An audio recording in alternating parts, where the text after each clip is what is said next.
Aujourd'hui, 11 cadavres ont été retrouvés. Et bien sûr, ce chiffre résulte des difficultés rencontrées par l'unité d'intervention et le peu d'opportunités qu'elle a. Elle continue à retrouver des cadavres flottant dans l'eau. Encore 11 corps de migrants retrouvés sur des plages près de Tripoli mercredi. D'après le Croissant Rouge libyen, ils sont morts par noyade après le naufrage de l'embarcation dans laquelle ils tentaient de rejoindre l'Europe. 5 ans après la chute de Mouammar Kadhafi, la Libye est toujours plongée dans le chaos et le pays est devenu un carrefour de l'immigration clandestine vers l'Europe.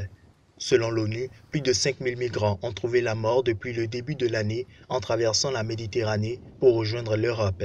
Il s'agit du bilan le plus lourd jamais enregistré alors que le nombre de personnes ayant traversé la Méditerranée cette année, près de 360 000 selon l'Organisation internationale pour les migrations, a fortement diminué par rapport à 2015 où on en comptait plus d'1 million.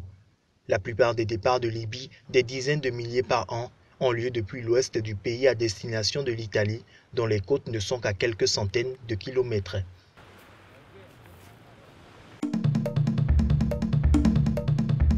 C'est le fruit d'opérations conjointes entre plusieurs pays.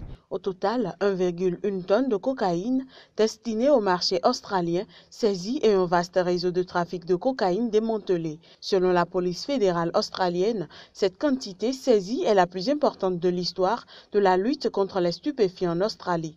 Quelques 500 kg de cocaïne ont été saisis le jour de Noël à Sydney, quantité qui s'ajoute aux 600 kg qui avaient été interceptés par la marine française au large de Tahiti en mars, selon la police australienne qui fait également état de 32 kg d'héroïne retrouvée aux Fidji. 14 Australiens et un Néo-Zélandais âgés de 29 à 63 ans ont été arrêtés dimanche et les jours suivants, notamment à bord d'un chalutier dans le port de Sydney.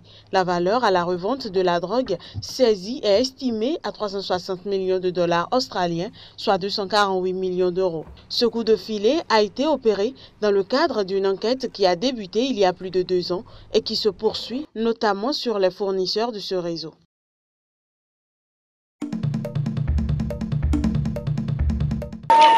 Le déraillement de ce train aura fait 2 morts et 43 blessés au moins dans le nord de l'Inde, près du lieu d'un autre accident de train qui avait fait 146 morts le mois dernier. L'incident s'est produit à environ 50 km de Kanpur, dans l'état du Nord, Uttar Pradesh, lorsque 15 wagons ont quitté les rails vers 5h20 heure locale, selon le porte-parole du réseau ferroviaire. D'après le directeur général de la police de l'Uttar Pradesh, les blessés, certains dans un état critique, ont été hospitalisés à proximité. 2 voitures sont tombées d'un pont dans un canal. Certains passagers tentaient de récupérer leurs bagages en bordure des voies. C'est le 3e accident de train en quelques semaines et les infrastructures ferroviaires vieillissantes du pays sont à nouveau mises en question. Le 20 novembre, plus de 140 personnes ont trouvé la mort dans un déraillement non loin de Kanpur. Le réseau ferroviaire indien est le 4e au monde par sa taille.